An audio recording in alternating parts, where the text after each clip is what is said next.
Welcome back aboard the Starlight Car. I'm Scott B, and I'll be your host for this evening, and I'm joined in the parlor by Richard Pilbeam, a PhD in sociology and a long-standing figure in the Dark Souls lore community. You can follow the work that he does at youtube.com/SinclairLore. Our musical accompaniment is a super chill remix of Aquamarine by Magic Circuit. You can follow them at Magic Circuit on Twitter for more information. You can also find the work that we produce at videogamechoochoo.com, or if you're a little impatient waiting for new episodes of this show and many of our other fine series to drop, you can head over to patreon.com/VGCC for our Express Pass to get all of our content 1 week early. While you're at it, why not head over to youtube.com/videogamechoochoo for our fine new videos every Friday. Now with all the business out of the way, I think it's time for us to kick back, relax, and grab ourselves some drinks. I'll catch you after the music.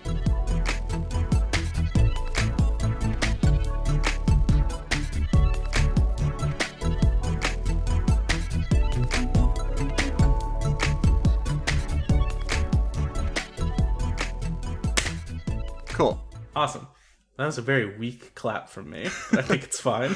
I used to work on student films, so I'm used to like improvising claps. Oh, yeah? Yeah. I know you are a PhD in psychology, right? Sociology. Sociology. Okay. How did you get into working on student films? It was the other way around. I was at film school for my undergrad, and then I started doing more like media theory electives in my honors year. And because I basically found I didn't like the stress of being on sets all the time. Sure. And then that media theory sort of drifted toward social science, and I ended up there for my postgraduate. That's awesome. Yeah, I almost called it a career. It's not, but... What, we can cut this out, obviously. That's cool. What do you do exactly? Currently nothing. I got my doctorate at the start of the year. Oh, and wow. since then I've been sending out applications, but the government has we've had a series of conservative governments who hate universities, and they've gutted pretty much everything. So there's they can't really take anyone on, and they're having to let people go all the time. So that sucks. Yeah, like I've been at the same university for a decade, and the cuts have been so severe that the place I did my undergraduate now no longer exists and has been demolished. That sucks. Yeah. But at least we can call you Dr. Pilbeam. You can if you want. I haven't really bothered updating anything, but yeah. Well then, hey everyone, I'm here with Dr. Richard Pilbeam. Hi. Rich, who exactly are you? Can you justify yourself for me? I am currently a podcast co-host with a woman called Sinclair, and we cover Soul stuff, Dark Souls and Bloodborne stuff, but we're trying to move away from that into broader, just games in general. Specifically anime. Yeah, of course anime. The story of how I ended up there is that I used to make videos about Bloodborne on a solo channel, and I eventually sort of drifted away from that and kind of lost my my mojo, I guess. I sort of stopped caring much. Yeah. And Sin had been a fan of mine, and she messaged me and said I remember you, hey, can you come on my channel and talk to me, because I wanted to clear up things about it that she sort of felt I had left sort of dangling and wanted to sort of get closure on. And I went on her channel and we just sort of hit it off, and I think we started arguing pretty quickly. And then people just really liked hearing us argue. So now I'm kind of full-time as her co-host on her channel. A full-time arguer. I respect that very deeply. Yeah, thank you. So as you did a whole bunch of really great work. That's how I got into you in the first place. I think I got in the same way a lot of people did, where eventually Vadi Vidya posted a video, and he shouted out one of yours, which was The Bastard's Curse. Yeah. And I absolutely love that video, top to bottom. Oh, thank you. Because it showed examining souls in a way that a lot of people tend not to, because I think Souls lore is usually seen in a very, I want to say literary, but I think the word I'm looking for is more literal. Yeah. Where there's like a very Wikipedia approach to cataloging lore in general. Yeah. And what I liked about the Bastard's Curse, and I've seen a few other videos do similar things, but not many, was that it took the Bastard's Curse specifically was about examining certain aspects of Dark Souls lore, namely the Cathedral of the Deep and how it can be understood through Shintoism. Yes. And yes. that was just like a super interesting video, and I really loved it. And I went back and watched a whole bunch of your other stuff through that. And then it kind of seems like you had a bit of a falling out with that. I think you sort of hit on, like, what I was doing, which is that, like, because Dark Souls, like, it looks very Western. It's all, like, knights and castles and cathedrals. There was a tendency to act like it was, therefore, the product of, like, everything about it was also Western. When it used those things, it meant them in the way that we understood them. But it's sort of referential beyond just simply Western or fantasies, the medieval fantasy style aesthetic. Yeah, it reminded me a lot, actually, of when I was in Evangelion fandom in the late 90s. Because that's a show that uses a lot of, like, Judeo-Christian imagery. And it kind of, if you squint roughly, everything sort of lines up, like this thing from, you know, the Bible. Then the name means this thing that's kind of analogous to that in the show. But the show isn't, like, about that. It's repurposing those symbols in its own way to tell its own story.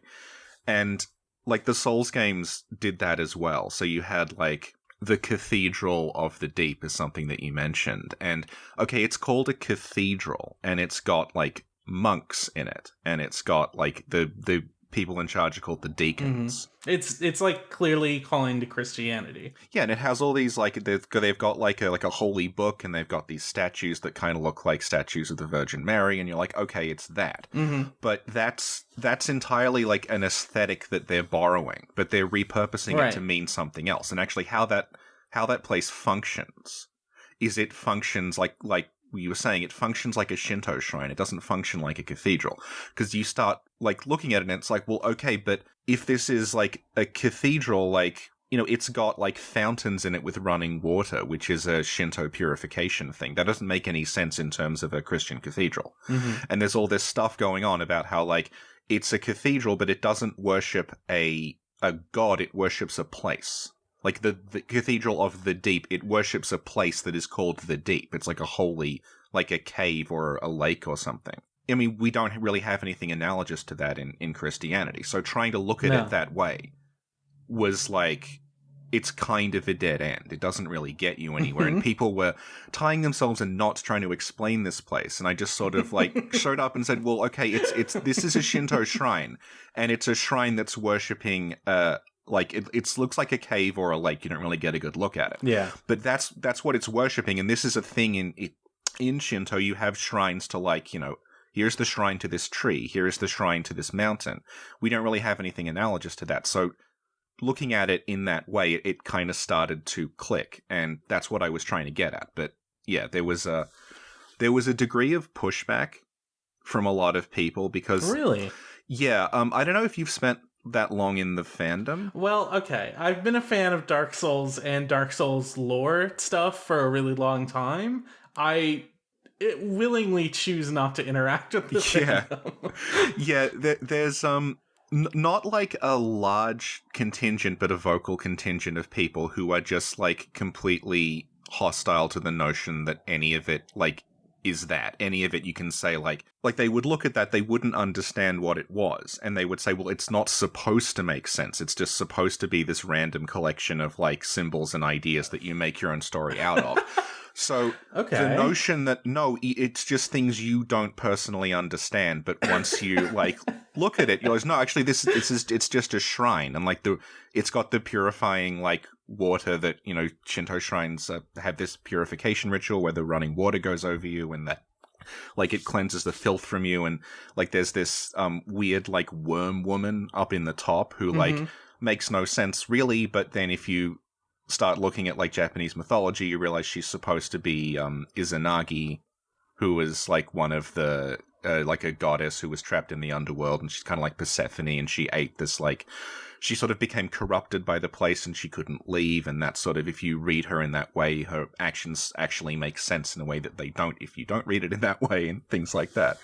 And it's a massive amount of hostility toward just saying something like that, which is not I'm not at all saying like, oh, you have to lock it down, there's one specific meaning, it's one thing, because obviously that's not what's happening. I'm just saying that like, you have to understand where this came from. Yeah. And, like, they're trying to actually say something with all of these symbols. It's not just a series of, like, random stuff they threw on a screen. Mm-hmm. Within fandom, there's that divide between, like, the creative and the curative aspects. Like you were saying, very, like, Wikipedia. Right. There'll be people who want to engage with the games purely as, like, you know, like listing everything. Like, we'll just list like how all these things line up and list these characters. But because of the way the game does its storytelling, there's always going to be gaps in it. So they end up having to do like basically do headcanon and do fanfic. But a lot of people are very reticent to kind of admit that they're doing that, because they see that as, they see like the creative aspect as kind of a lesser thing. Right. So almost... It to me feels like people trying to argue about it as if it was though actual history, and less like a more nebulous thing that people should try to enjoy on its own merits. Because yeah, to me it's sort of like they very clear that like there is a canon you cannot deviate from, but the canon is that it doesn't make sense. And very intentionally. Yeah. Like, Miyazaki has commented on this with regards to the first Dark Souls. Yeah, so if you show up and you just say, like, no, this thing that you've been arguing about for the last, like, 3 months on Reddit is just like, no, this is just a reference to, like, some mountain in Japan that we don't know about. And that's why it was confusing you. They just get furious. That's wild to me. And I just got exhausted from dealing with it, and like people just wanting to, I get it, to have the same like really pedantic arguments for just hours, and basically amounting to like, well, you can't prove that didn't happen. Mm-hmm. And it's like, yeah, you can't prove it, but like, what is the point in having this discussion? Yeah, this reminds me a bit of a tweet that someone actually made yesterday. I didn't realize it was this new, but they said TV tropes and Wikipedia have fostered an urge to catalog rather than to engage with art. They encourage a recognition of technique, but reject any analysis of why a technique may be used or what it could mean. Yeah. That was by @_chicanery. Yeah, I'd say, like, I don't think they started that, but they certainly made it more... oh, no, absolutely not. Yeah, I remember, like, this is going to be a weird example, but, like, Doctor Who fandom. Yeah, for sure. Because that is something that's gone on for so long that, like, a lot of the attitudes in that are, like, sort of ossified versions of things that were posted were printed in, like, fan guidebooks from, like, 1980. And people just picked that up and ran with it, and you couldn't deviate from, like, this is the official version of what happened. Like, this is officially, like, why, you know, like, this story is bad for these reasons. Like, this character, like, was not popular for these reasons according to this fan guide published, 30 years ago. And that just became, like, that's the norm. You're not allowed to deviate from that. There's just, like, you stick to this. And I think, yeah, I don't know. TV tropes, at least, like, there's a lot of weird stuff there, at least. Like, it's kind of more heterodox, but I understand exactly what you're saying, that it's about, like, this thing references this thing, and, like, here's the wild mass guessing page, and also, like, the game theory and film theory channels, I think, have done a lot of damage in that regard.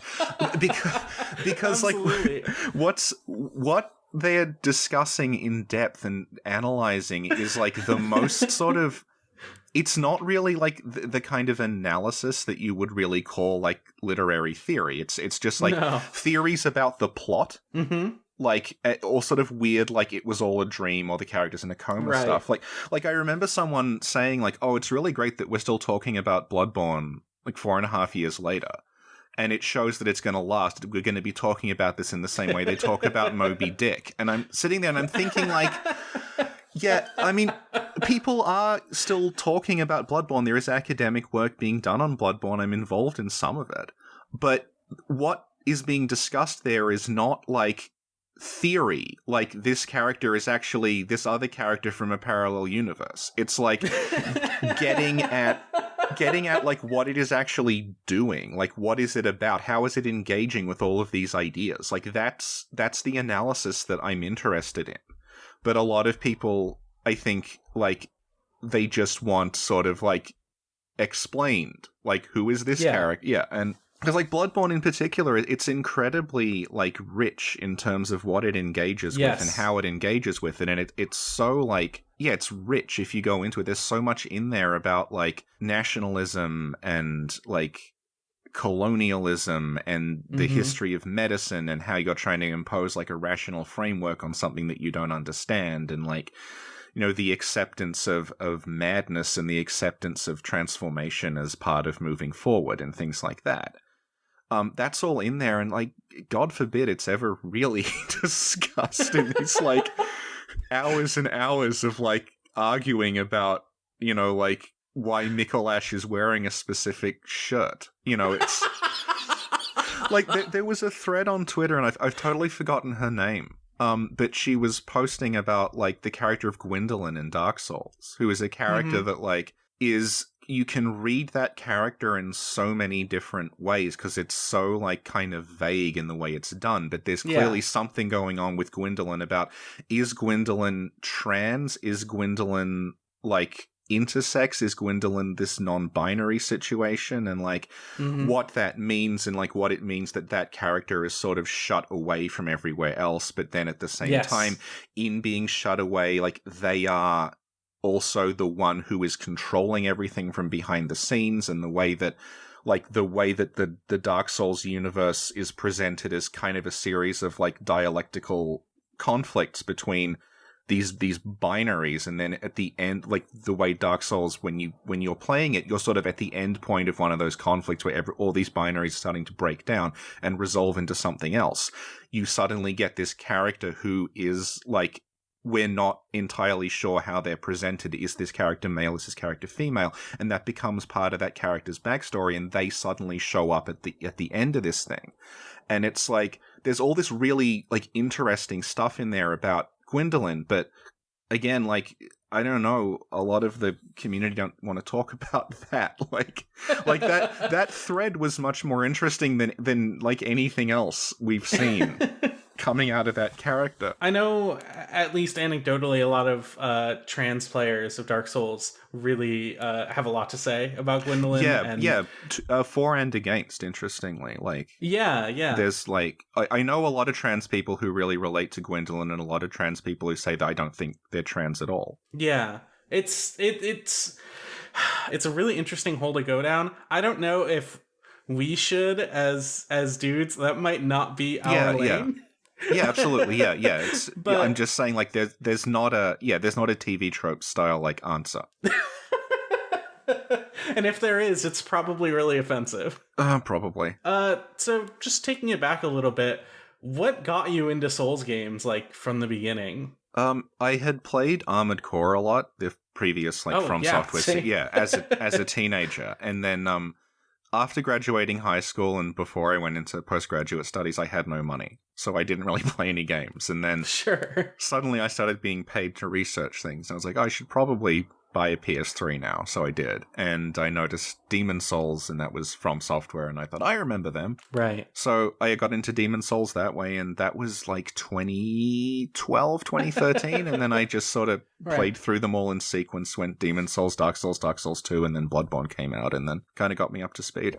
Did you find yourself like really trying to engage with a lot of what Demon Souls is interesting because the world tendency stuff tends to make it so someone on their first playthrough might not get every single possible interaction, and later Souls games do similar things, but more just through generic scripting and obfuscation, and less an actual system around obfuscation. So I was wondering if that like really gripped you. Yeah, I think like I've brought this up a couple of other times, but like the Souls games to me are like collections of things you're told over and over again are bad design decisions. and you should never do this. And yet these things Right. come out, and it's just across the board, like 9s and 10s. This is game of the year. People are obsessed with them for like half a decade. Like Demon's Souls is 10 years old. People are still playing it. But like, try explaining world tendency. It's like, well, this is a game where if you die, it makes the game harder. But also, by dying, making the game harder, it unlocks different pathways, but then if you beat the boss, it goes into reverse, and then that unlocks slightly different pathways. And also, the item that you use to revive after you die can't be bought anywhere. It's like really rare and has to be farmed from like the toughest enemy in the game. God. Yeah, like that sounds ridiculous, but I mean, people just love that game so much because it does. Yeah, and like you were saying, there's whole characters and whole quest lines in Demon's Souls that you will likely never ever see unless you're told about them, because they're based on these really weird mechanics. Like, you've got to get a specific sword and like go to a certain place, and then this thing will happen, but only if you're in Black World Tendency, which requires you to have died this number of times. And it just like things like that. This is something that, like, I was quite critical of Dark Souls 3 for doing, is Dark Souls 3, it's like, it clearly didn't want me to miss anything. Yeah, I feel like, that. it was very clearly like, yeah, we're gonna, here's all the stuff we've made, you're gonna see all of it. Every time there's gonna be a mechanic, we'll have an NPC there who, like, sort of tutorializes it. We're gonna have, like, there's, like, a couple of optional areas in that game, but, like, if you compare that to something like Dark Souls, like, my favorite part of the Souls series is actually in Dark Souls 1. Because in Dark Souls 1, there is a huge poison swamp that is a total nightmare to navigate. I know what you're going to say. And, yeah, in the middle of that, there is a tree. If you hit the tree, you can go inside the tree. And there's a treasure chest, but then if for whatever reason you attack the wall behind the treasure chest, you can go further into the tree, which you would never think of doing because it looks like you can't even move past the treasure chest. You're then presented with the inside of this huge hollow tree that if you fall at any point, you will die and have to start again. And it's full of these really annoying monsters that if they do a certain attack on you, your hit points become permanently halved until you can... And it's this absolute catastrophe as you, like, trudge through this thing. You get all the way to the bottom after hours, and it opens up onto this vast, like, sort of dune, this dune of sand in the middle of all these this ocean, which you can see as a path, and you go all the way down the path, and at the end of it is nothing. At the end of it is a dragon who, if you talk to it, lets you join the most useless covenant in the game. Probably like the second most useless. There's no reason to ever go there. It is just there. That is easily one of my favorite parts as well. Yeah, the fact it is just there, like, that makes that world feel more real and more solid than any amount of, like lore text is going to do. Because it's like, yeah, this is just a place. It's not there for you. It's just there. And it's got some significance because if you, like, remember back to the intro, you realize, oh, this is the ash from the intro, the huge mountains of ash with the dragons and the trees. I know this place, and it's like this sort of awe-inspiring moment where you realize, oh, wow, like, okay, this is where it all started. Yes. But, like, in terms of progression, in terms of mechanics, there's no reason to ever go there, and it's a total nightmare. And if you go there before you get the ability to fast travel, you have no option but to climb all the way back up again, which is even harder. And it's like playing I know, like, Slow Beef, if you know him, when he was playing it, he commented, like, this is like playing Legend of Zelda for the first time, and it is, because it's like, that is a game, again, that, like, makes no concessions for you. It's full of just totally, like, stuff that is not, you're not told about. Like, like, one of the dungeons in that game, the only way to access it is to just walk up the same flight of stairs, like, 6 times in a row. It doesn't tell you that. You just have to, like, just screw around until something happens. And it's going back to, I guess, like, that old design sort of philosophy of, like, this is a world that you can explore. And it's not necessarily designed to be, like, an experience with, like, you know, flow to it. Like flow is, like, every sort of game design person on YouTube goes on and on about, like, it's got to have good flow. You got to be, like, making constant progress. And then Dark Souls comes out and people are stuck in the same place for 4 hours and they're bashing their head into a wall, but then they come away saying, like, this is the best game of the decade. Well, I think that's also part of the flow of Dark Souls, though. Yeah, because part of it mechanically is you need to die over and over again to learn what you're doing wrong so you can become better as a player. Yeah. Gary Butterfield he's from Podcast Network, they did a special like Dark Souls series that I was on a few episodes of. Like he was saying, like what makes Dark Souls good for him is that it's a series of ambushes and a series of traps that are all set up very, very like specifically. So the first time you run into them, you just have to figure out how to get around the ambush.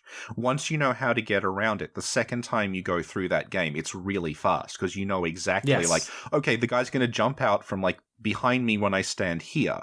And like this thing's going to roll down the stairs. And once you know that's there, your level, your strength is sort of irrelevant. It becomes about navigating like the design of the ambushes. Yeah. Like there's the Sen's Fortress area in Dark Souls, which is like, that's an area that it's just a series of traps. It's just like boulders falling on you and sides coming out of the walls. And it's like a real like kind of Dungeons and Dragons sort of like dungeon crawl situation. And like, I remember the first time I played that, I was there for an entire evening. Same. To make it to the halfway point. Made it to the halfway point, the chest is a mimic and kills me, and I just have to start the whole thing again.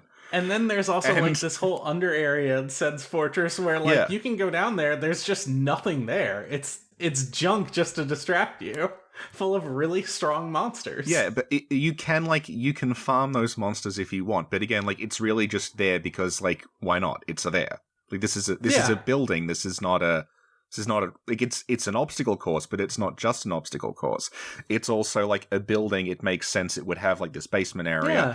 The way the traps are laid out makes sense because like you would have like a place where these boulders could drop from, and then if you sort of really pay attention to it, it's like, oh, okay, the reason it's built like this is because it doesn't anymore, connect to another area. And you can see, like, there was a door and a staircase that used to lead up to, like, the place you're trying to get to, but it's been bricked up. And, like, that's why it's here. It's there, like, it's to stop people from it's to make sure only people who can navigate this fortress can get to the top. Like, it all sort of, like, clicks together, like, logically why it's there. I think my favorite thing about Sen's Fortress, just as a little aside, is that I've done it so many times now, I can do it really quickly. Yeah. But I still get tons of anxiety when I'm about to do it. I'm like, here we go, Sen's Fortress again, and then I'm in and out in like 20 minutes. Yeah, I've been walking people through it on co-op. Oh, that's cool. Yeah. I can't imagine doing... I mean, I've done Sen's Fortress on co-op, but it's like, that seems even more like hell to me. I don't know why. Well, you can block each other accidentally in those hallways, so you can sort of like accidentally get someone squashed. But it's like this very to me it's like this very intricate machine, yeah. And adding any more balls to it will just make it completely crumble. Yeah, and like you compare that to like a lot of not a lot of 2, the base game of 2 is like sort of big flat open areas with monsters in them. And then like when 2 came out, a lot of people were quite critical of the guy who directed it, saying like it's his fault that like he doesn't understand blah blah blah. And then of course it turned out, you know, after the dust had settled, that it wasn't really him. It was actually that like it had started and been abandoned, and he had basically been called in as a fixer to sort of like get something releasable ready. Right. And then he was in charge for the DLCs, and the DLCs are like superb. Like those are better than anything in the, and like so the DLCs are again like very, very intricate machines, but then the base game is a lot of just flat open spaces, and very wide in a way that like, that was a weird thing about Bloodborne as well, because I remember when they announced Bloodborne was going to be in like one city, I was picturing like very tight kind of alleyways, kind of like Resident Evil 2 sort of situation. And then when I played it, I'm like, oh, the streets in this city are like wider than anything in Dark Souls. Like Dark Souls was more claustrophobic than this. With there's a few exceptions, and there's a few places in Bloodborne that are very, very hemmed in, and it does add a lot of stress, because in those games, if you try to swing your sword, you will hit walls. Yes. And they add there's like one little spot in Bloodborne that like nothing else in the game plays like it, but it's a series of very, very narrow interconnected alleyways. And if you try to do like big swings with your weapon, you won't actually be able to do it because you'll bash into the walls. And like that's... Which part is that? I don't know if I remember that. It's when you like... when you go down the bottom of the big, like, workshop tower, Yes. there's, like, a little lower part of Cathedral Ward. Yes. Yeah, I always wondered, like, is the game why is more of the game not like this? Because this is, like... Because, again, it's a game that, like... Bloodborne is a game that they didn't want shields in, and they wanted to stress this is about dodging. Mm-hmm. So the scariest possible place to be in Bloodborne is an alleyway, because there's nowhere to dodge. Yeah. Yeah, and they never really capitalized on that, I feel like, with the design of Yharnam, because it's so vast and wide and opulent. That's really interesting. I never thought about that when it came to Bloodborne. I really like Yharnam for a lot of reasons. Yeah. It feels very lived in as a city. Absolutely. It makes sense why there are big, wide open streets, because you can imagine and you can see, like, tons of people moving through them. Yeah, and you can see, like, horses and carriages and things. And, yes. Yeah. You can go up to entrances of people's homes and just be like, hey, what's going on? And they tell you to fuck off. Yes. And it's like... Of course they would. This is where they live. Yeah. But, like, as a play space, that's really interesting. There aren't a lot of situations like that in Bloodborne. Yeah. Like, you never feel like you get a loss of movement, where you clearly get that in Dark Souls a lot. That's probably one of the things Dark Souls does strongest, I think, is that compared to other games, it wants to limit the ways in which you move, especially in, like, Anor Londo, for example. Like running past the archers or going along the rooftop where the painting ninjas are. Yeah, that kind of stuff was always interesting to me, and probably the stuff people maybe dislike the most. But this is like an example of what I mean, that, like, everyone hates those archers. They just hate them. This is burning rage at this. Like, if people don't know, what we're referring to is a part where you have to run up, like, the support of beam of a large kind of cathedral, and either side of you there are two archers with, like, these gigantic bows that fire arrows that are, like, the size of you. It's like a tree being thrown at you, and you've got to just get from one end of that to the other without being, because even if you survive the hit, the momentum will still knock you off. Yes. And people get stuck there for hours and hours just raging and raging, and yet everyone remembers them. Like, that's like a meme outside of Dark Souls. People know what you're talking about. This, like, ridiculous part of the game. It's probably, like, the most famous set piece. Yeah. And then, like, and people would say, why did you do that? That's not fair. And it's like, yeah, but people remember it. People eventually got past it. Like, this had an impact. This mattered to people. Or, like, the bone wheel skeletons in that game. Yes. The deterioration of the bone wheel across the series is tragic. Because it starts off like... I know, because they're so deadly in the first one. Because in Dark Souls 1, you have very little indication this is happening. You just, like, drop down into this, like, cavern, and you're like, oh, okay, I guess I'm down here now. And then almost immediately you are run over by a skeleton that is tied to a wheel and is spinning at you. And, like, it will just, like, you're gonna die, it's gonna stun lock you, and you're gonna die, and you're gonna have to go back again, and you realize there's, like, a dozen of these things just patrolling, and if they catch sight of you, they start rolling after you really fast. And, again, like, everyone hates these things. There was, like, all these jokes about, like, oh, I bet, like, the DLC boss is going to be, like, a giant bone wheel skeleton. Yeah. And people, like, raging at these things. But, again, everyone remembers them. People like them. It's like this, like, part of the game. Everyone's like, I remember the bone wheels wasn't that great when I finally got past them. And then in 2, they make there's, like, a couple of them that show up in a boss fight, but they can't really hurt you. And then in 3, they're optional. You can just walk past them. Yeah. In 2, it's very, like, fan servicey in a way.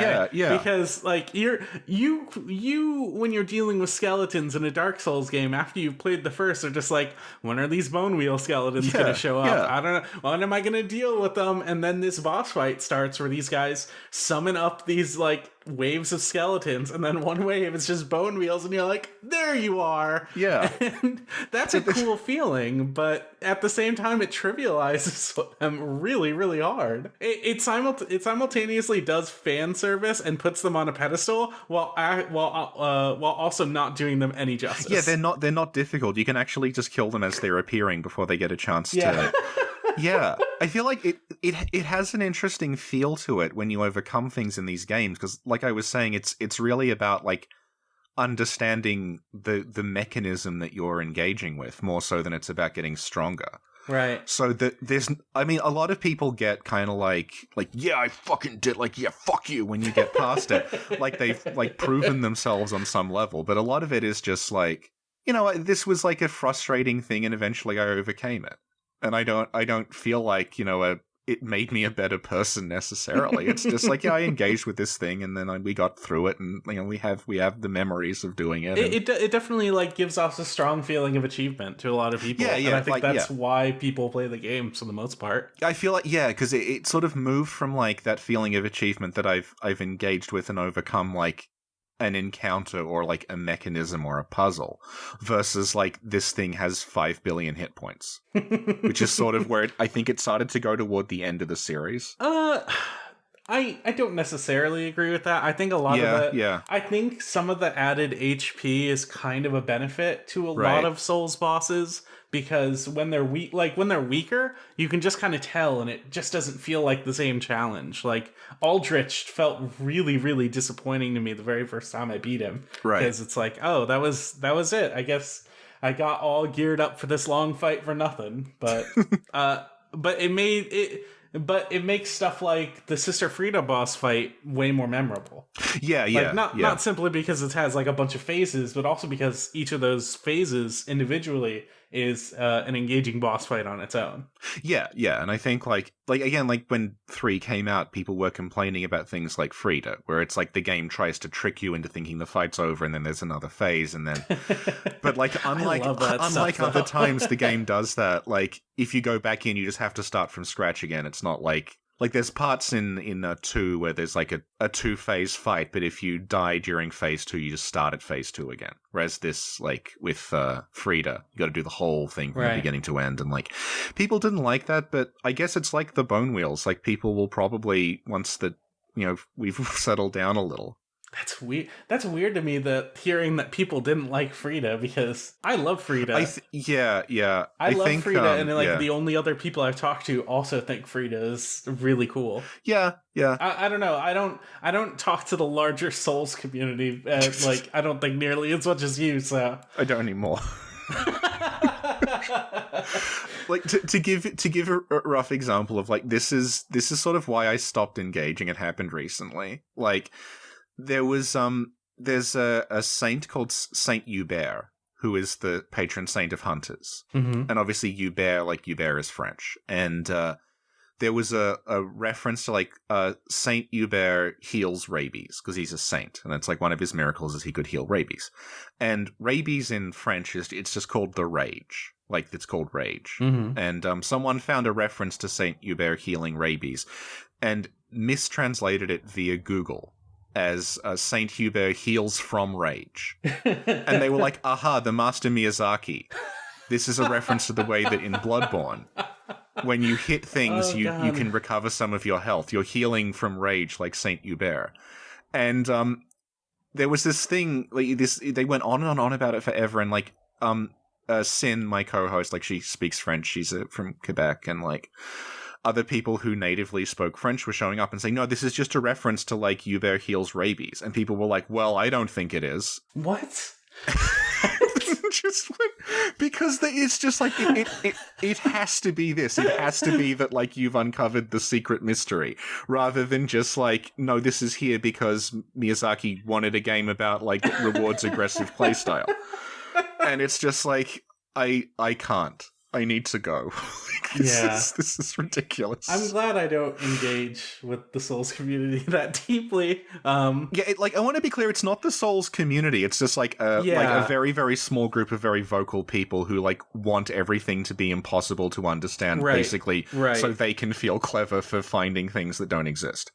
But, like, like, I'm still very active in the community, but I'm active in, like, the creative spaces, like I'm friends with a lot of, like, fanfic writers and fan artists, and, like, oh, that's really cool. We talk about it, and, like, that's who I'm really hanging around with. But, like, the stuff like the Uber rabies thing, I was just like, what is the point of having this discussion? It's stuff like that, and like it's not even like what is the word I'm thinking of? It's not even like an actual debate. It's just you're factually wrong about something and you refuse to accept it. And I hate saying that, because once I say like you're factually wrong, it sounds like I'm one of those like, well, the canon says, and that's not what I'm saying at all. I'm saying that like it's not that, like. There's more to talk about here. Like currently, like I said, like I haven't really done any academic work since I got my doctorate at the start of the year. But like I have been, like I'm talking with and working with two academics in the US. Because they wanted to do like a paper on Bloodborne. That's cool. We're talking about that, like we've been talking about on and off since I think March-ish, and just compiling just piles and piles and piles of notes about like how it engages with all of these things. You know, like we were saying, how it engages with ideas like the way that like medicine is used as a colonial force. Right. Like that's something that like that game does. Like there is a we'll talk about now. Like there is an area in that game that is like. It's this very isolated fishing village, which is clearly drawn from Lovecraft's Shadow over Innsmouth. Yes. And that is a place that has been, like, defiled by a group of, like, colonials who have, like, murdered the people there. But it's specifically, they have done that for reasons of medical research. Like, this is not... Yeah, it's using, like, the way that medicine is being used as a means of, like... I remember, like this is an example, when Red Dead Redemption 2 came out, someone on Twitter was saying, like, well, the thing about this game is, like, I don't like that you're playing as a gunfighter in the Old West. Like, why couldn't you be a doctor in the Old West? And it's like, oof. Well, okay, but you also have to, but like that's coming from a point of view that doesn't understand that like medicine in the Old West as part of that colonial project was used to oppress, like was used to like really, you know, was part of that genocide. Like that played a role in that. And that's not something that games often acknowledge. But Bloodborne has this whole strand in it that's about like how medicine and healing, this is not like RPG like cure spell. This is actually like a process. This is like an institution, and it does a lot of really bad things to people. And it comes from a certain like social context and a certain political context, and what it considers like something that has to be healed, and how it heals it, and like who is going to receive this treatment, and like, you know, what needs to be cured, and like how we cure it, and what is aberrant and what is normal. Those things are not like, those aren't set in stone. Those are entirely down to the people doing them. And you very rarely get that acknowledged. Because, like, I've compared, like, the major organization in Bloodborne to, like, the Umbrella Corporation from Resident Evil. But the thing is, the Umbrella Corporation is pretty much just straight up, we're evil. Like, we just want to make bioweapons to kill people with. Right. If anything, like, the ways in which they're trying to help people are just clearly excuses. Yeah, exactly. Whereas Bloodborne is, like, it's a much more complicated thing where it's, like, this does roughly map on to like the history of how medicine actually developed. That like we are deciding that like certain things need to be cured, and like certain kinds of people are worth experimenting on, and certain kinds of people like should be spared from it. And yeah, like that's really interesting. And again, like that's something that I'm talking to academics about. But I mean, I don't know if like you really get that. Like that's what I mean about like there's all these different possible ways of looking at it, and different interpretations and different kinds of engagement.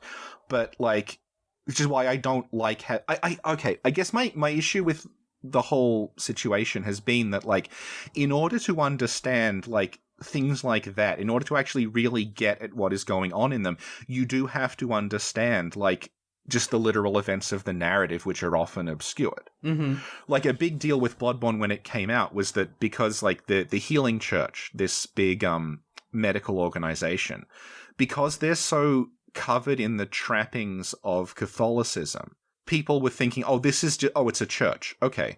Like this is a church. And I'm sitting there saying like, no, it's not a church. It's a group of mad scientists, and what it takes from Catholicism is the idea of like, if you take in holy blood, that allows you to commune with the divine. But that's kind of all it's taking from Catholicism. It's taking that central idea of the Eucharist and extrapolating from that not really a religion, but like a group of like scientist mystics who are trying to like engage in like force you like sort of like Dr. Moreau kind of situation where we're trying to like we're tinkering with human evolution.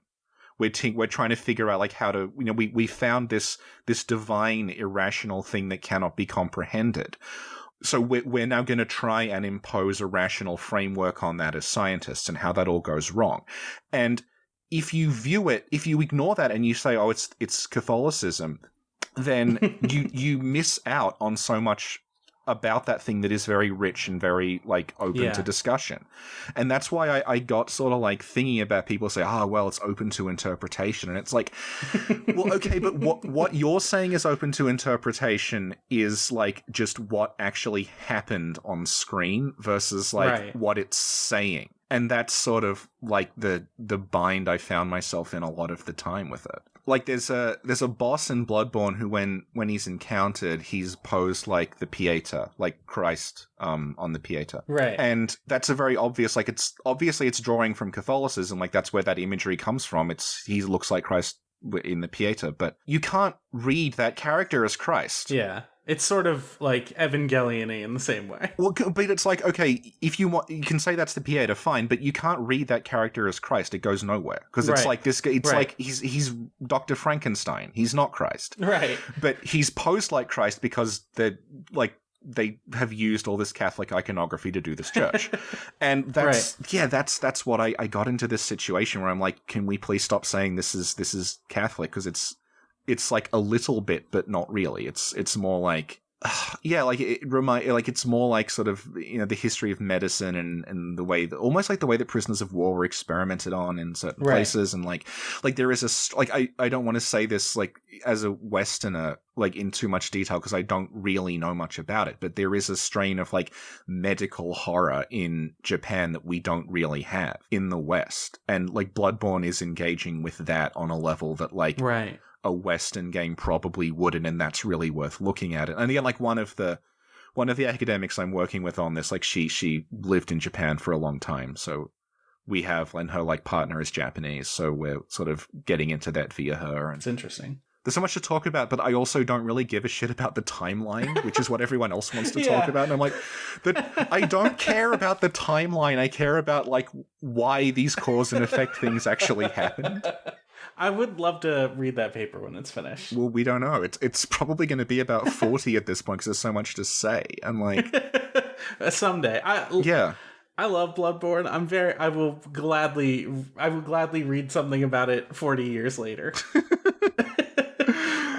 So just outside of like the specifics of what like the Souls lore community is into, it's interesting to think about the potential politics of that kind of community. Oh yeah, because when you think about Souls in general, you kind of get this very exclusionary, almost conservative, get good-esque thing where people are just pushing. You're like, if you're a new person trying to get into this, part of the foundation of it is constantly being pushed back against, and it does not feel welcoming as a new person. Yeah, I feel like again that's down to like there's like a vocal like group of there's a small vocal group of people who will try to push you out for that, but generally like interesting. It depends on where you are, because like in the fanfic community where I'm mostly hanging around, people aren't really like that. They're just like, this is a cool place to explore. And like, honestly, the games are not really that hard. Like that's a Bandai Namco like marketing thing.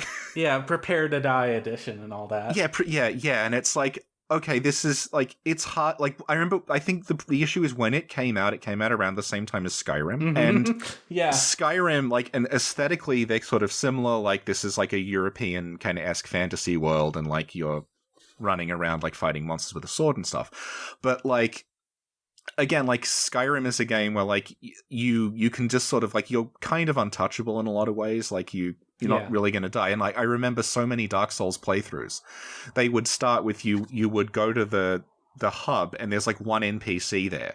And so when people are like, oh, I'm going to kill this guy. And they'd walk over and try to kill him, and he'd just instantly parry and riposte them, and they would just die on the spot. And then realize that because they respawn at the hub, he's still aggro. So they would just be trapped in this endless loop of, like, the one NPC murdering them over and over again. And it was kind of a humbling experience. And I think, like, yeah, compared to like an RPG that's like, and this is not a criticism of those games, but like something that is more like sort of languid and like open, and you sort of can like do whatever you feel like. The Souls games were kind of like, no, there are like rules you have to follow when you're doing this, and like if it made you very hyper aware of your environment, like that hub area that we're talking about, there's a bottomless cliff just off to the side, and if you like are not paying attention, you'll just walk off it and die. Right. Yeah, and like if you try to run in and just like mashing R1, you're gonna die. Like it happens. And that I think, but like okay, so it's hard compared to a lot of like compared to Skyrim, compared to God of War, like it's pretty like it's punishing, but it's not like it's a game where you just respawn when you die, and you don't really lose anything of value, and you have essentially unlimited resources. So you're gonna get to the end of it. Like since Sin and I were playing it on level 1 recently, like we did the no level up run. Right. And like neither of us are particularly good at that game, but we still got to the end on level 1 just basically through like understanding and memorization. Yeah. Yeah, well, yeah, memorization, and also knowing just like, with knowledge of how these systems work, the game doesn't quite explain. Like, now I know that, like, okay, a fire battle axe behaves differently to a regular battle axe with a fire buff applied, which the game doesn't really tell you. But now that I know all of these things, like, it's like not like I'd rather if you showed me like Dark Souls Soul Level 1 and like the original Contra, like I'm gonna have much tougher time playing Contra than I am playing Dark Souls. Right. Like, that is a hard game. Yeah. That game's a bastard. Yeah, Dark Souls is more just like it punishes you, and it has a series of like challenges you have to overcome, but it wants you to finish. Yeah. The difficulty of it is definitely more through a lack of understanding and like obfuscating goals, and like when I first played it, I had to have someone tell me, you should go back to Firelink Shrine and talk to the big snake-headed man. Yeah, and I had like beaten Sen's Fortress at that point. And I was like, what? Wait, how long has this guy been here? Turns out for a while. But the game doesn't want to signpost you in that way. It wants to let you explore. And it's really interesting in that regard, especially when it comes to that character and Darkstalker Koth and the interactions you can have between those. Koth is a really interesting kind of example of what I was saying, where like Koth is a character who is locked off unless you do something that kind of amounts to like a sequence break. Like you wouldn't ever think of doing it until maybe your like third playthrough. You would realize, oh, wait a second. The only time it signposts you to do that is like when you see the big gates that you've probably already recognized from getting to Anor Londo and walking up the side path and seeing, oh, this gate is blocked off. So when you see the cutscene that drops off these like gates and see that there isn't one to one of these 4 major bosses that you can go kill, is like, oh, maybe some players will catch that, and then maybe they'll do it next playthrough, or they'll probably like just like bash their head against New Londo until they finally get to 4, like maybe get to 4 kings if they killed Sif. But like, some people are very weird about that stuff. It's very against the critical path. And Londo as well is another example of that, where like when you meet Princess Guinevere in Anor Londo, you can kill her. Yeah. And like you would think that like what happens is like she's there, and if you just do any she's this huge like woman reclining in a sofa, and she sort of tells you like, okay, here's the next thing you got to do in the plot. If you like shoot an arrow or throw a bomb or something, she will die. And it's not even like she dies. It's revealed that she is an illusion. She disappears, and then all the other parts of Anor Londo start disappearing as well. And when you go outside, it's like dark and empty and silent. Right. And you realize the sun has disappeared and it's now nighttime. And it's like, oh, I just found out that the whole of like Anor Londo is this weird like illusion that was created by someone else. And like in any other, and it doesn't really do anything. Right. Like what it opens you up to some like some new NPCs will spawn and try to kill you, and you're now open to invasion by other players. But like, what happens as a result of that is like in any other game, like Dark Souls 2 does this. The whole Guinevere thing, like in Dark Souls 2 and other ones, like that character would either be invincible or like if you hurt her, nothing would happen, or she would just blink out of existence. But this is like, no, this thing that you probably wouldn't think of doing, or maybe you would do as a joke. Like, they thought that through, and it radically changes the whole world structure by doing this one thing. Because, like, in Dark Souls 2, there's a part where you meet the Queen, and it's a very similar situation, and she's away from you. Right.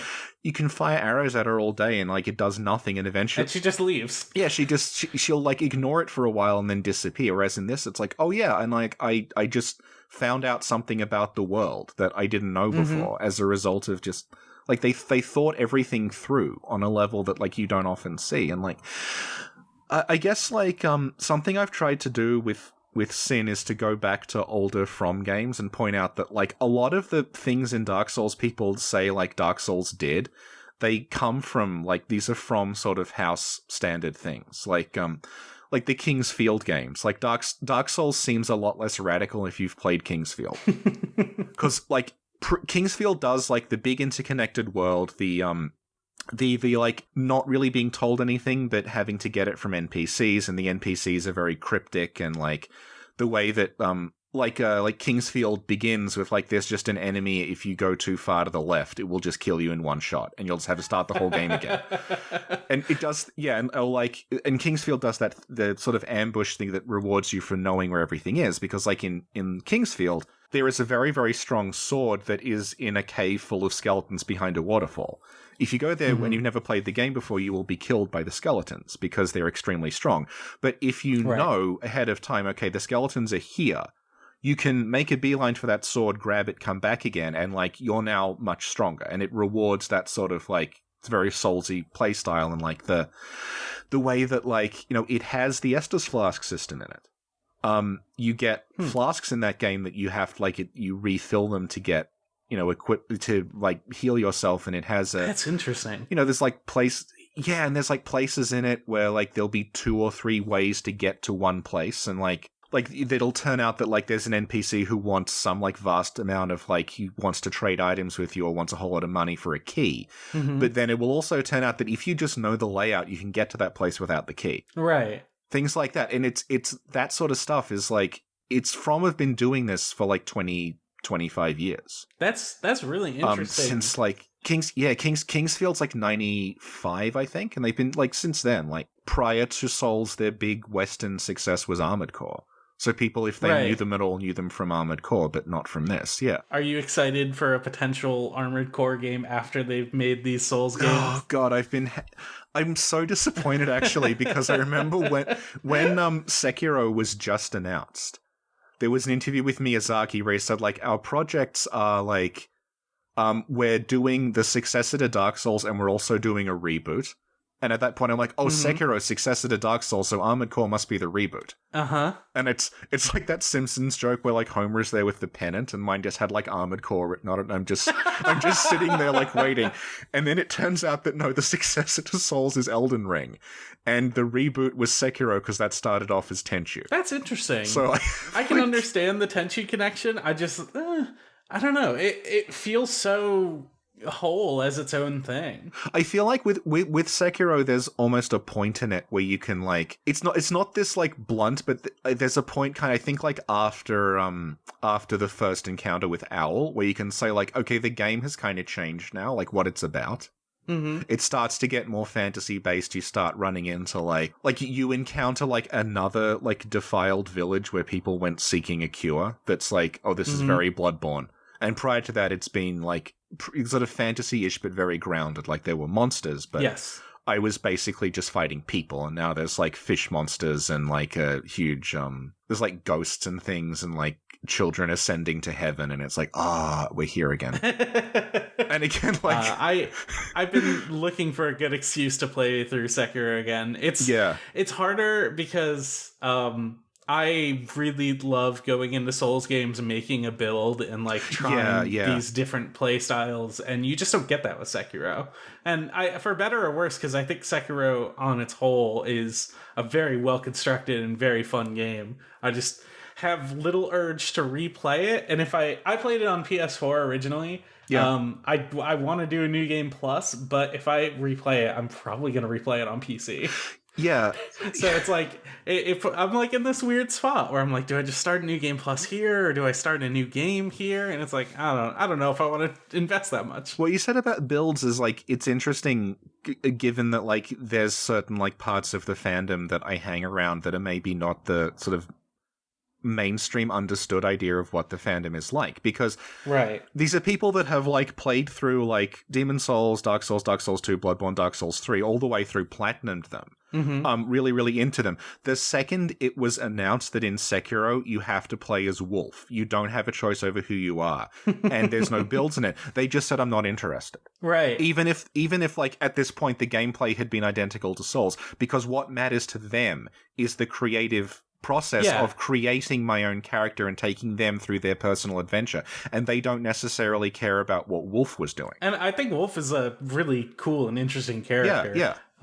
It's weird that it feels like he has a lot of character for someone who is essentially like a silent protagonist. Yeah. I don't know if you've played the Metro games much at all. No, I've watched a friend stream them, but I haven't played them. It's sort of the same concept with Artyom, who is a character that is completely just 100% does not talk, except for like interstitials, but he has so much character because the thing you can do in those games is you could just like, I played Metro Exodus earlier this year. It's fucking amazing. I love every second of it. But one of the big things you can do in that game is you can just sit down. Right. You just like you could sit down, and it's like you have a wheel of interactions here, and it's like, do you want to drink from your flask? Yeah, I do. Do you want to nap a bit? Sure, why not? Or especially the sections where it's like, you're just sitting there with your wife, you're in your cabin together, and you can just like lay around with her and listen to her talk about all of her insecurities and everything she feels like is going on, and like you have these contextual interactions where you can like cuddle her in different ways. Aww.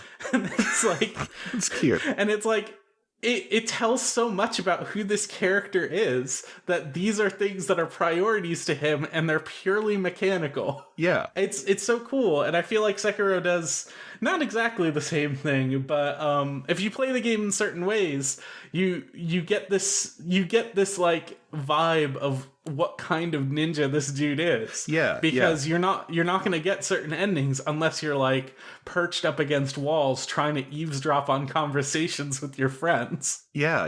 And like again, like that's an interesting point of discussion when talking about like the capital L lore stuff, because Sekiro's like story, like it's pretty straightforward, like what you're doing and why you're doing it and who's motivated by what.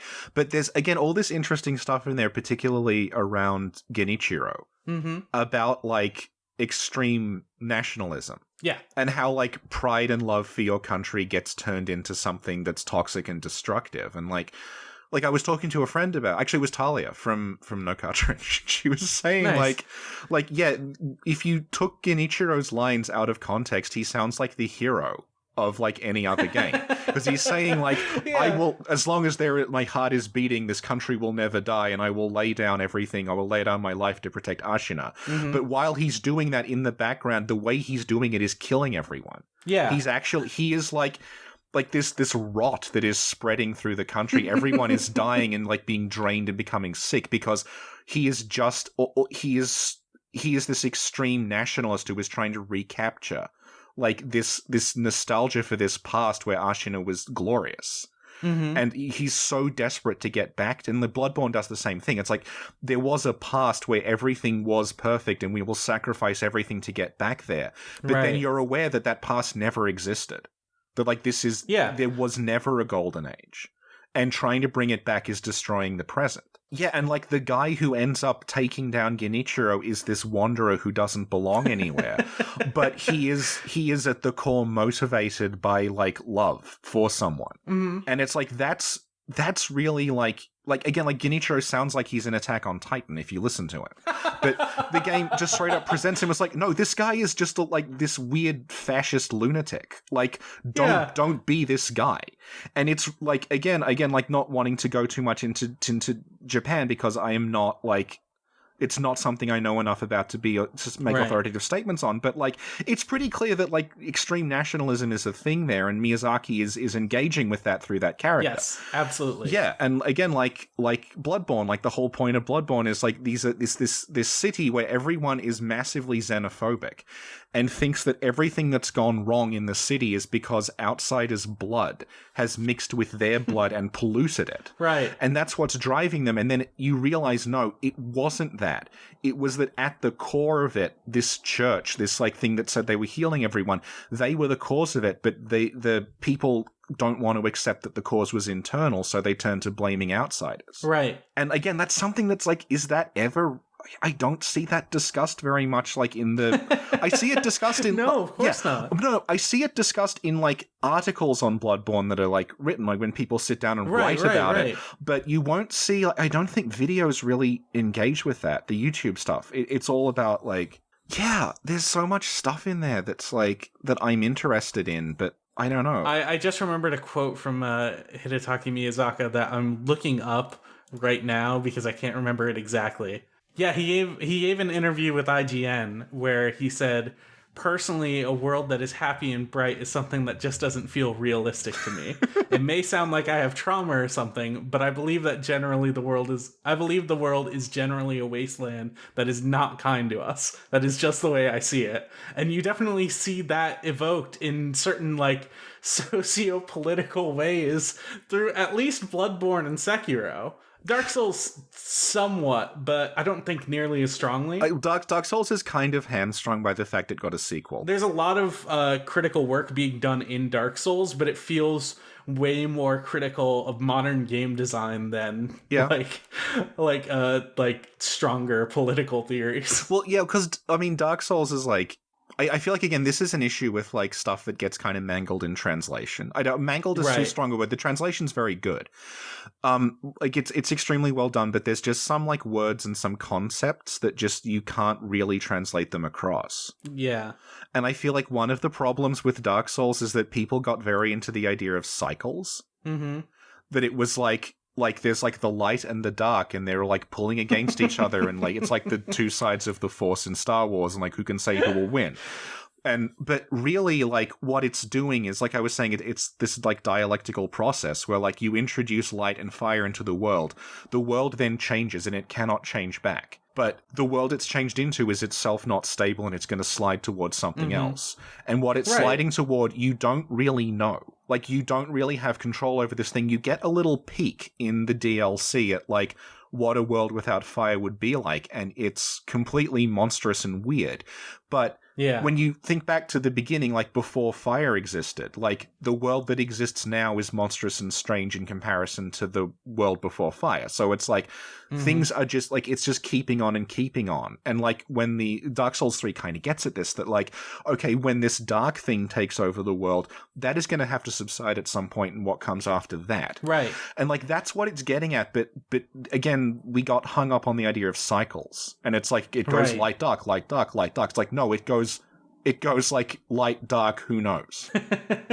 or it like or it goes light, dark simply because like the way I have a feeling that it's sort of a response to fan interpretation about cycles. Yeah. But Dark Souls 3 engages with this a lot more strongly. Yeah. Where it wants to present different options and different ways like this world can go. Because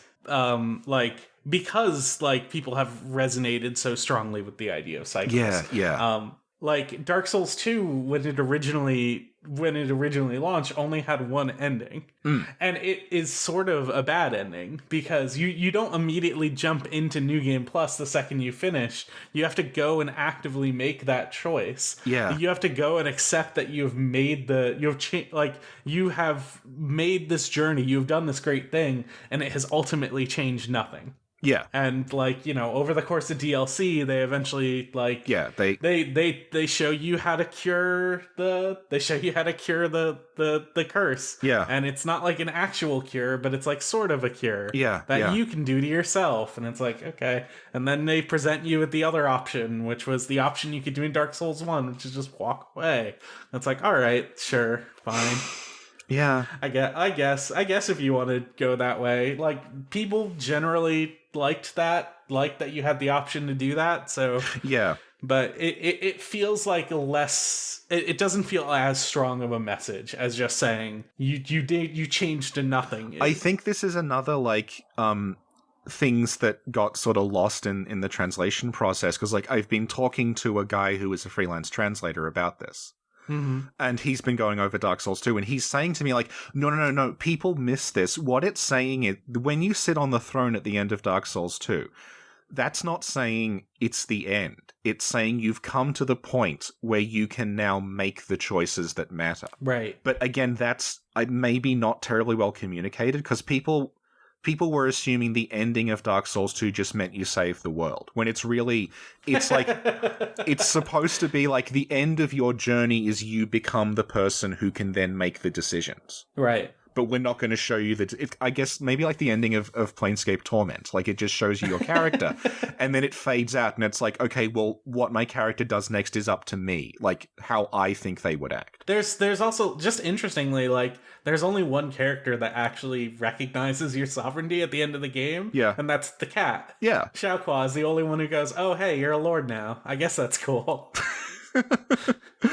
Yeah, I really feel like sequels in Dark Souls was not a good idea, but you know, there's some good stuff in them. Here's the thing, I really, really liked Dark Souls 3. It's probably like Dark Souls 1 is still my favorite, but I feel like Dark Souls 3 comes very close. Right, yeah. I like Dark Souls 2 a lot. I know a lot of people really strongly dislike Dark Souls 2, but there's a lot about it I still really enjoy, and I love the really drastic changes it tries to make on the Souls formula. Right. Yeah. Like, I love the way you can handle lighting in that game. Yeah. I don't like that it's just generally orange all the time because you have a lamp. But I like the mechanic. I like being limited, even though totally. Eventually you get to the point where you're not nearly that limited, but that's still a countdown that's ticking down that you need to be conscious of. It's trying to show you, hey, no, this does not last forever. Yeah. Just thematically, it's really interesting to me. It does, yeah. And they like two is very, very Kingsfield as well in a lot of ways.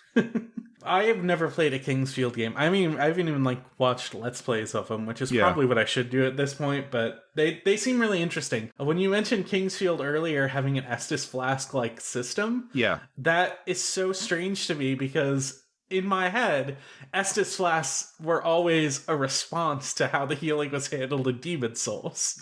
Where, like, Demon Souls were just like, you could stockpile these things, and if you were good enough at the game, you were just unkillable. Yeah, I remember the first time I played Demon Souls, I had enough of the grass that fully restored my hit points. Mm-hmm. So as long as I could last through one combo from King Allant, I could just use it, and I just never died. But they start in, it's actually weirdly, it is a more complex system in Kingsfield than it is in Souls, because there's different things you can fill the flasks with. Wow. And that's really cool. Yeah, and Kingsfield is all about water, like thematically. Interesting. You fill them with water from a fountain, but you have like control over what kind of water is coming out of the fountain. So it's kind of like the way you allot Estus in 3, but there's actually, I think there's like 4 different things you can put in the flasks. That's cool. No, but like you have to get the flasks made. You have to like collect items to get a character. And there is a character who uses the flasks as currency. Interesting. So there's like items you can only get by giving away your Estus Flask equivalent.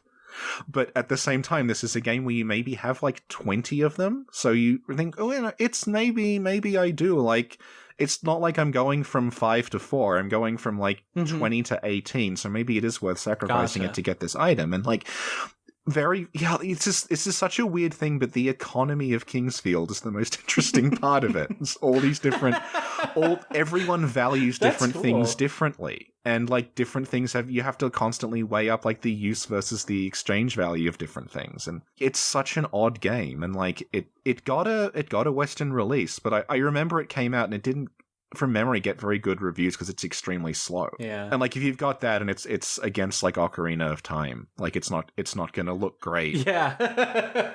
Arguably one of the greatest games ever made. Yeah. But like you try to compare the two at the time, not gonna happen. It is like 10 FPS, I think. Like just sort of wandering around this island where everything kills you in one hit and you have to start again and there's no respawning. But this first save point is like 40 minutes into the game. So you get really good at doing that first like 40 minutes because you do it over and over again. That's interesting. Maybe they will do a remaster. What if that remaster that's coming out from I'd forget who it is, but there's like a big remaster studio that's doing something for Sony right now. I know Devolver did the Metal Wolf Chaos remaster. Not Devolver. Okay. I think the people I'm thinking of are the same people who did the Shadow of the Colossus remake. Oh, right, yeah. Yeah. They're supposedly working on a project right now, and right. Everyone is kind of suspecting that it's Demon Souls. What if they just come out with full Kingsfield remasters? I would love just like Kingsfield Collection because there's like 4 of them. That would be really great. Yeah, we've gone like a little longer than I thought we were going. That's cool. To. Yeah. So we should probably wind down, but this has been an absolutely great time. Thank you. I would. I'm trying to interview just like one person at a time. But it's like I would love to have you on to talk again sometime about more in-depth Dark Souls stuff. Where can people find you if they want to find you? If you just look on YouTube for Sinclair Lore, which is SINCLAIRLORE as one word. You will find the stuff that I did with Sinclair and I'm still working on. Nice. Oh, my Twitter is Richard_Pilbeam. Nice. This has been great. Yeah, thank you. It has. All right. I hope to talk to you again sometime. Me too.